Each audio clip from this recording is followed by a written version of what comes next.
Ajo se çka du me bo tash momentalisht me juve është diçka që shumica ka nevojë me ndëgju. Shumica për jush keni ëndra, keni qëllime, dëshironi me arrit diçka. Edhe imagjino, nëse një person ka ëndra edhe qëllime, sa shumë mundet me bo një jetë. Po, shtrohet pyetja, a duhet vetëm me pas ëndër edhe qëllime për me mujt me mriq aty, apo duhet me pas edhe plan, struktur edhe komunikim se si me ardh deri çaty. Normal që duhet me i pas të dyja, po nëse ti e ki të parën, atëherë je shumë afër. Tani do t'ju tregoj se si unë, kur punoj me një klient, një me një, e strukturoj atë se çka ai e din në një zgjidhje të qartë që kërkohet në treg edhe që blihet, edhe në këtë rast që personin e fjalë mundet me përfitu. Sepse shumë njerëz din diçka, po kur vjen puna për me shpjegu ato çka e din, në një mënyrë që dikush tjetër me kuptu, aty fillojnë vështirësitë. Pra, sot duhen me ju tregu se si ndodh ky proces real, kur punoj me dikë që ai thot, ok, unë di diçka, po nuk di si me e bot qartë që dikush tjetër me kuptu ato çka unë e di. Edhe normal që kjo është një proces që shkon hap pas hapi. Spari është pika 1. Është aftësia, do thot na dim diçka. E dyta, me këtë aftësi, çka duhemi me bo ne? Duhemi me zgjidh një problem. Po pasi e kemi aftësinë, e gjojmë çfarë problemi dojna na me zgjidh. Na duhet me dhonë si zgjidhje. Se dikush i mundet me thonë, hey, unë e di me zgjidh një problem.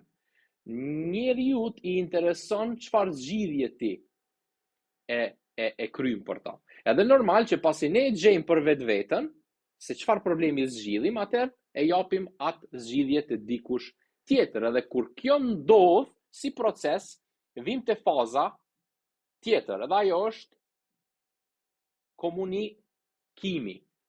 Më falni nashta për shkrimin, po munona ma shumë me u ndërlidh me juve, po besoj që gjithçka është okay. Pra, është aftësia, prej aftësisë e gjojmë problemin çka aftësia jonë e zgjidh, edhe në këtë mënyrë duhet me ditë me komuniku krejt këtë pikë. Pra, shumica fillojnë këtu. Po tregu nuk të pagun për atë çka di. Tregu reagon ndaj problemit që ti e zgjidh, edhe normal, jo vetë që e zgjidh, po ti din edhe me komuniku atë problem. Do thotë spari, na fillojmë, e gjojmë problemin edhe vazhdojmë tutje. Shtrohet ideja, okay, ti në këtë rast mundesh me thonë, unë di diçka, I know something. Po, unë nuk po muj me tregu ato çka e di qartë. Cila është zgjidhja jonë e parë? Ne duhet me kalu në këtë proces. Sepse nëse nuk kalim këtë proces, nuk mujna ma arrit të kjo pikë. Nëse nuk arrim të kjo pikë, i bie që njerëzit nuk arrimin na kuptu. Kur ata nuk na kuptojnë, i bie që ata nuk blejnë prej neve. Pra, kjo është procesi.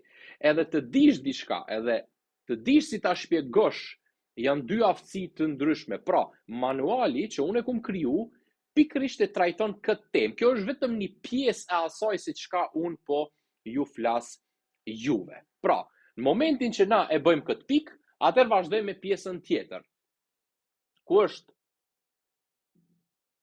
understanding, pra është pjesa ku na e kuptojmë më se çka jemi të bo, vazhdojmë e strukturojmë. Strukturimi çka do të thotë? Okej, unë e di çka do me bo, tash shtrohet pyetja. E kuptoj qysh muj me tregu, po tash është ideja, qysh kanë me kuptu njerëzit mu, në çfarë forme ko me shit, çfarë oferte ko me bo, çfarë çmimi ko me dhon, në çfarë platforme du me e dhon atë produkt. Apo ndoshta nuk du edhe hiç platformë, du me punu direkt live. Pra, prej kësaj, na vazhdojmë te prezentimi.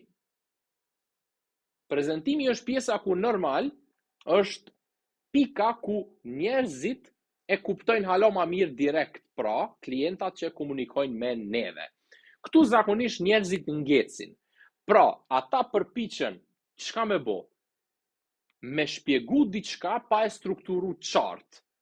Edhe kur nuk ju shkon aty ku ata dojnë, atëherë thojnë, okej, nuk ka kjo punë për mu, ose unë po menoj këna që e di këto, po njerëzit nuk pe pëlqejnë edhe ndoshta nuk është për mu. Po ideja nuk qëndron këtu, ideja qëndron se diçka që ti thjesht e din, edhe thjesht e komunikon gjuhën tënde që ti e mësu, nuk do thotë që ajo nuk është funksionale, do thotë që ti ke nevojë me e qartësu, edhe ke nevojë me hap pas hapi një rrugtim çka duhesh me bë. Pra, nëse dëshiron të mësosh si me bë ato çka e din, me të kuptueshme për dikë tjetër, normal që duhesh me kalu në këto hapa, po ka edhe shumë më shumë.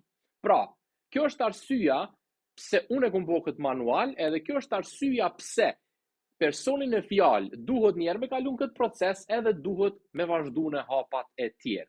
Çka nëse ti e kishe pas një sistem të tillë që ty me të ndihmu në çdo hap? A kishe arrit ti me u bë zoti vetvetes? Po besoj që po.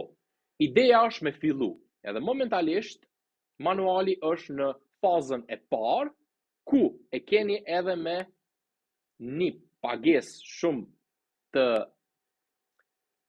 të mirë, që asë njonit për jush nuk ja prish strukturën e jetës apo edhe standardin e jetës. Pra ideja është me fillu, mu eduku, edhe jo thjesht me provu gjithmonë ideja të reja, gjithmonë punë me orar, gjithmonë kompanit ndryshme që në fund të fundit asë njona normal nuk është e jotja.